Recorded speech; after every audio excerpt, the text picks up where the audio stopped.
मेरा नाम प्रियांशु है और आप सभी सम्मिलित हो चुके हैं मेरे यूट्यूब चैनल दिव्यासा में।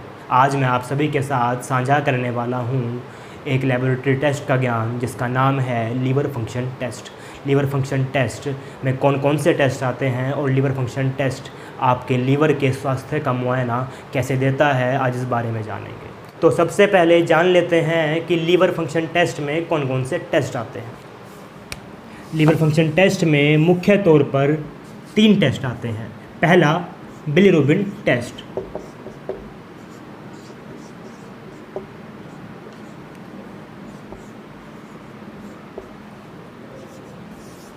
दूसरा ट्रांस एमिनेज टेस्ट,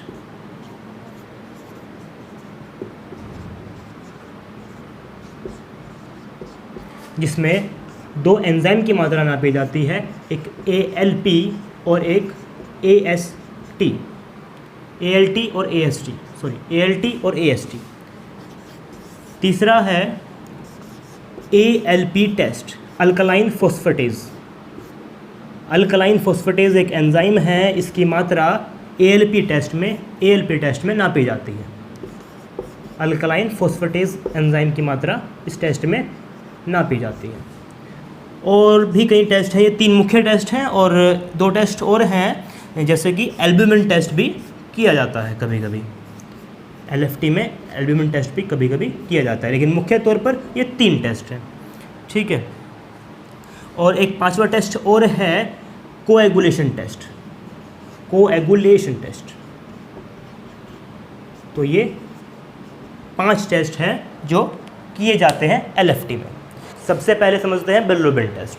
तो बिलिरुबिन टेस्ट में होता क्या है कि बिलिरुबिन की मात्रा का पता लगाया जाता है, बिलिरुबिन की मात्रा का। अब आप सभी को पता है कि बिलिरुबिन हमारे शरीर में अनकॉन्जुगेटेड फॉर्म में बनता है। अनकॉन्जुगेटेड मतलब कि ये कॉन्जुगेट नहीं रहता किसी भी मटेरियल से, और इसको कॉन्जुगेट करने का काम लीवर का होता है। कॉन्जुगेट इसलिए ताकि ये आराम से शरीर से बाहर निकल सके। तो लीवर जो है वो एक एंजाइम निकालता है UDP, ग्लूकुरोनाइल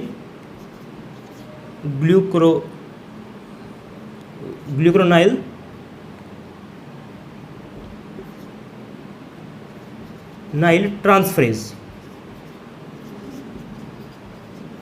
और इसमें जो रिएजेंट है वो यूज होता है UDP ग्लूकुरोनेट।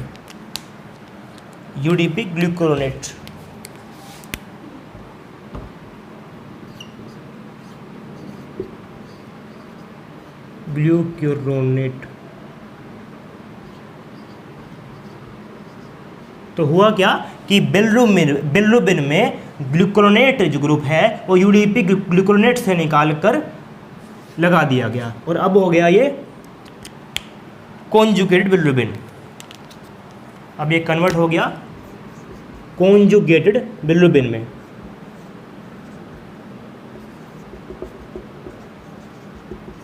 क्या हुआ कि UDP ग्लूकुरोनाइल ट्रांसफरेज जो लीवर ने निकाला है एंजाइम, इस एंजाइम ने UDP ग्लूकोनेट से ग्लूकोनेट ग्रुप निकाल कर बिलिरुबिन पर लगा दिया, और बिलिरुबिन अब हो गया कॉन्जुगेट, ठीक है। अब ये आराम से शरीर से बाहर निकल सकता है, ठीक है। अब सवाल ये है कि अगर UDP ग्लूकोनाइल ट्रांसफरेज लीवर ना बनाए, लीवर में कोई दिक्कत हो गई तो क्या होगा? जो अनकॉन्जुगेट बिलिरुबिन है वो कॉन्जुगेट नहीं हो पाएगा और हमारे शरीर में बिलिरुबिन की मात्रा ऊपर नीचे हो जाएगी। तो इसी वजह से बिलिरुबिन टेस्ट किया जाता है लीवर फंक्शन टेस्ट में। अब सवाल ये है कि बिलिरुबिन की मात्रा आपके सेरम में होती कितनी है। अगर बात करें टोटल बिलिरुबिन की तो वो आपके शरीर में होता है 0.121 mg/dl। और अगर बात करें अनकॉन्जुगेट बिलिरुबिन की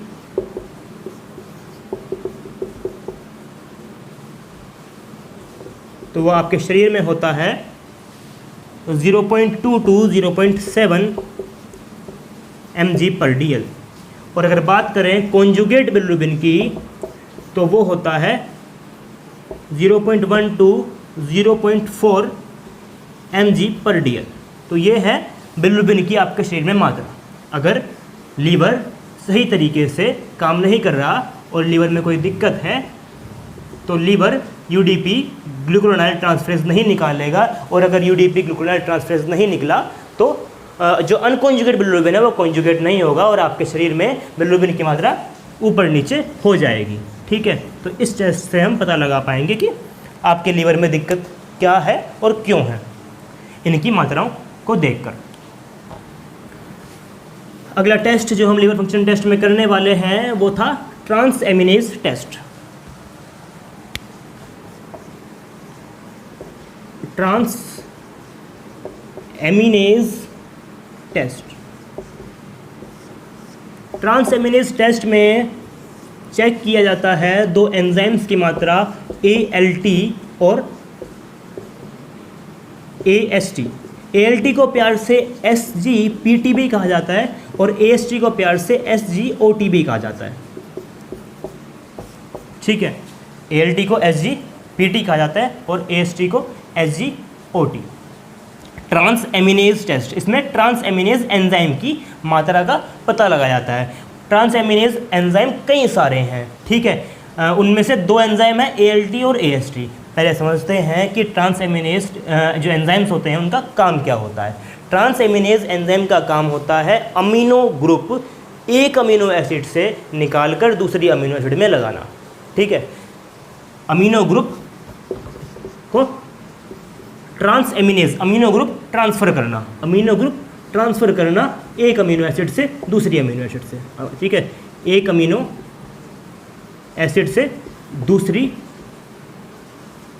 अमीनो एसिड तक, और हर अमीनो एसिड के लिए हमारे शरीर में कोई ना कोई ट्रांस एमिनेज एंजाइम है, केवल दो अमीनो एसिड को छोड़कर। उनका नाम है थ्रियोनाइन और लाइसिन। इन दो अमीनो एसिड को छोड़कर सभी अमीनो एसिड्स के लिए ट्रांस एमिनेज एंजाइम है। अब सवाल ये है कि इस ट्रांस एमिनेज एंजाइम का काम क्या है। इस ट्रांस एमिनेज एंजाइम का काम कुछ यूँ होता है कि अगर आप उदाहरण लेकर चले ALT और AST एंजाइम्स का ही, तो ALT एंजाइम काम कैसे करता है पहले समझते हैं और फिर समझेंगे कि AST एंजाइम काम कैसे करता है। अब आप सभी को पता है कि एलेनिन एक अमीनो एसिड है। उसको अगर रिएक्ट कराएं हमारे शरीर में, अगर ये रिएक्ट होता है अल्फ़ा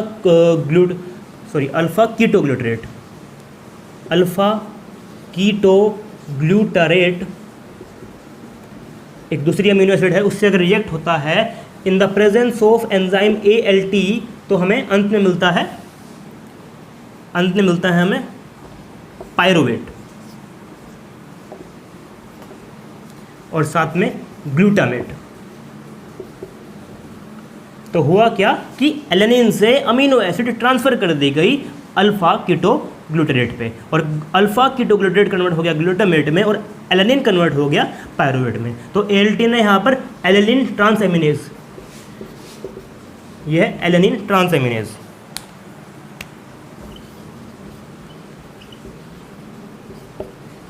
एलेनिन ट्रांसएमिनेज ने यहाँ पर कुछ इस प्रकार काम किया, और ये जो एलेनिन ट्रांसएमिनेज ALT है इसको लीवर बना रहा है, लीवर के सेल्स में ये मौजूद है। अब आप सभी को पता है कि मान लीजिए पायरुवेट की हमारे शरीर में कमी हो गई, तो हमारा जो लीवर है क्या करेगा, एलेनिन को कन्वर्ट कर देगा पायरुवेट में with the help of enzyme ALT, है ना। तो कुछ इस प्रकार ये ALT एंजाइम काम करते हैं, और ALT एंजाइम की ज़रूरत हमारे शरीर में इसलिए होती है ताकि अमीनो एसिड्स को कन्वर्ट किया जाए, है ना। एक अमीनो एसिड को दूसरी अमीनो एसिड में कन्वर्ट कर दिया जाए ताकि किसी भी अमीनो एसिड की कमी हमारे शरीर में ना हो। तो ये तो हो गया कारण कि ALT कैसे काम करता है। अब देखते हैं AST काम कैसे करता है। AST काम करने का तरीका ये है कि एक अमीनो एसिड है aspartate,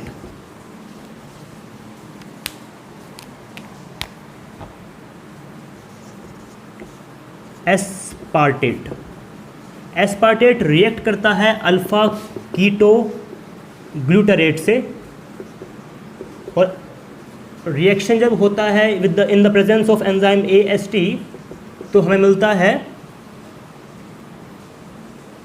oxalo acetate, oxalo acetate plus glutamate, ये 2 अमीनो एसिड्स मिलेगी, ठीक है। अल्फा कीटोग्लूटामेट कन्वर्ट हो गया ग्लूटामेट में और एस्पार्टेट कन्वर्ट हो गया ऑक्सैलो एसीटेट में, क्योंकि अमीनो ग्रुप का ट्रांसफर हुआ है। AST एंजाइम ने किया है जो कि लीवर निकाल रहा है। AST को प्यार से SGPT भी कहते हैं, ठीक है। तो इस प्रकार लीवर में मौजूद होते हैं इस काम के लिए। अब देखते हैं कि ALT और AST की मात्रा कितनी होती है। ALT और AST की मात्रा कितनी होती है। ALT को प्यार से SGPT बोलते हैं और SGOT कहा जाता है AST को। SGPT की मात्रा होती है हमारे शरीर में, SGPT की मात्रा SGPT की मात्रा होती है 7 to 56 इंटरनेशनल यूनिट पर लीटर, ठीक है। 7 to 56 इंटरनेशनल यूनिट पर लीटर। और SGOT की मात्रा होती है 0 to 35 इंटरनेशनल यूनिट पर लीटर। तो इन दोनों की मात्रा लीवर फंक्शन टेस्ट में चेक की जाती है। अब आप सभी को पता है कि मान लो लीवर में ये दोनों एंजाइम है ALT और AST, और लीवर में कोई इन्फेक्शन या इन्फ्लेमेशन है तो क्या होगा, लीवर लीक करेगा कौन, क्या चीज़, एंजाइम्स, ALT और AST एंजाइम लीक करेगा, जिसकी वजह से हमारे सेरम में ALT और AST की मात्रा बढ़ जाएगी। और वो सैंपल में, जब सैंपल लेंगे पेशेंट का, तो उसमें ये साफ तौर पर दिखेगा कि मात्रा बढ़ी हुई है, ठीक है। अगर मात्रा बढ़ी हुई है तो हम समझ जाएंगे कि पेशेंट को लीवर की कोई दिक्कत है, लीवर में कोई इन्फेक्शन या इन्फ्लेमेशन है। तो इस प्रकार से ALT और AST टेस्ट किया जाता है।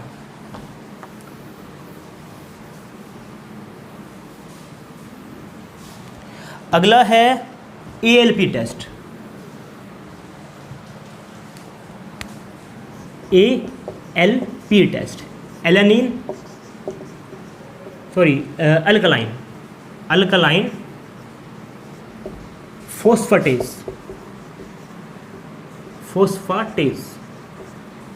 अल्कलाइन फोस्फेटेज जो टेस्ट होता है, इसमें भी वही है कि लीवर में ये एंजाइम होता है, लीवर में नहीं कह सकता मैं, लीवर में भी होता है, और लीवर के जो बाइलरी डक्ट्स हैं इसमें भी ये एंजाइम होता है। कौन सा, ALP, ठीक है। यहाँ पर ये ALP एंजाइम मौजूद है। अब मान लो बाइलरी डक्ट में कोई ऑब्स्ट्रक्शन है या फिर लीवर में कोई इन्फ्लेमेशन है, तो ऐसी कंडीशन में ALP एंजाइम की मात्रा बढ़ी हुई होगी, है ना भाई, क्योंकि अगर इसमें ऑब्स्ट्रक्शन होगी तो यहाँ डैमेज होगा, लीवर में अगर इन्फेक्शन है तो यहाँ भी डैमेज होगा, जिसकी वजह से यहाँ मौजूद ALP लीक करेगा। ALP लीक करेगा, सेरम में ALP की मात्रा बढ़ जाएगी, और ALP की मात्रा बढ़ी है तो हम समझ जाएंगे कि मरीज को लीवर की दिक्कत है या फिर लीवर के बाइलरी डक्ट में कोई ऑब्स्ट्रक्शन है। ALP की मात्रा वैसे नॉर्मली होती है 0 to 35 इंटरनेशनल यूनिट पर लीटर, ठीक है। अगर मात्रा बढ़ी हुई है तो हम समझ जाएंगे कि मरीज को बाइलरी डक्ट में या फिर लीवर में कोई दिक्कत है। हालांकि जो ALP है वो इंटेस्टाइन में मिलता है, अगर इंटेस्टाइनल कोई प्रॉब्लम है, कोई ऑब्स्ट्रक्शन है या फिर कोई इंजरी है तो उसकी मात्रा भी बढ़ी हुई होगी। अब सवाल ये है कि ALP का काम क्या होता है, जैसे कि AST और ALT का काम था ट्रांस अमीनेज, मतलब कि अमीनो ग्रुप को ट्रांसफ़र करना। ALP का काम क्या है, ALP का काम क्या है, इस बात को नहीं बता पाए हैं आज तक कोई भी, लेकिन ALP ये कहा जाता है कि ALP का काम इन्फ्लेमेशन और टॉक्सिक मटेरियल्स को बाहर निकालने में होता है। वैसे सटीक तौर पर ALP का काम क्या है ये कोई नहीं जानता, ठीक है। बस ये पता है कि ALP की मात्रा बढ़ी है तो लीवर में या बाइलरी डक्ट में कोई दिक्कत है या फिर इंटेस्टाइन में कोई दिक्कत है। तो इस प्रकार से हम ALP की मात्रा को जांच कर ये पता लगा सकते हैं कि आपके लीवर में कोई दिक्कत है या नहीं है, ठीक है। दूसरा टेस्ट ALP, 3 टेस्ट हो गए ना। पहला टेस्ट हमने पढ़ा टोटल बिलिरुबिन का, दूसरा पढ़ा ट्रांस एमिनेज का, और तीसरा पढ़ा ALP का। अब चौथा टेस्ट पढ़ने वाले हैं। चौथे टेस्ट में हम चेक करते हैं एल्ब्यूमिन की मात्रा। एल्ब्यूमिन एक प्रोटीन जो कि लीवर बनाता है। अब सिंपल सी बात है कि अगर लीवर में कोई दिक्कत है तो लीवर एल्ब्यूमिन नहीं बना पाएगा, और अगर लीवर एल्ब्यूमिन ना बना पाए तो हमारे सेरम में एल्ब्यूमिन कम हो जाएगा। मतलब कि जो नॉर्मली होता है वो होता है 3.5 टू 5.3 mg/dl। ठीक है, ये मात्रा हमारे सेरम में नॉर्मल मिलती है। अगर मात्रा कम है तो हम समझ जाएंगे कि मरीज़ के लीवर में कोई दिक्कत है, क्योंकि लीवर ढंग से तरीके से एल्ब्यूमिन नहीं बना पा रहा।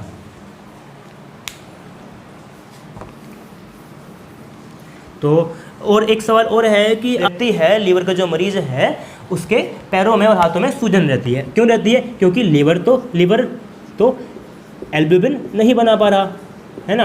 अगर मरीज़ को लीवर की दिक्कत है तो मरीज़ का लीवर एल्ब्यूमिन नहीं बना पाएगा, जिसकी वजह से ब्लड वेसल्स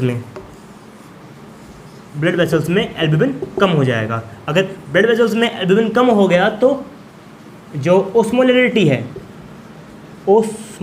है ब्लड की वो कम हो जाएगी। ये कहूँ कि ऑनकोटिक प्रेशर जो है वो कम हो जाएगा ब्लड वेसल्स में ऑनकोटिक प्रेशर कम हो जाएगा, जिसकी वजह से क्या होगा, सारा का सारा fluid from low osmolarity to high osmolarity जाने का प्रयास करेगा।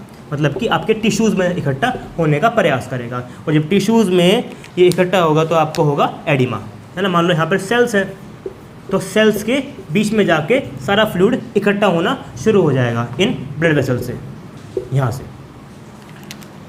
और हो सकता है कि और इसकी वजह से आपको क्या होगा, एडिमा हो जाएगा, एडिमा। तो इसी वजह से लीवर के मरीजों को एडिमा आमतौर पर होता है।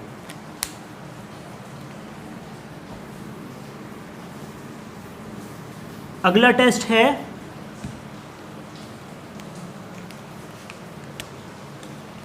कोएगुलेशन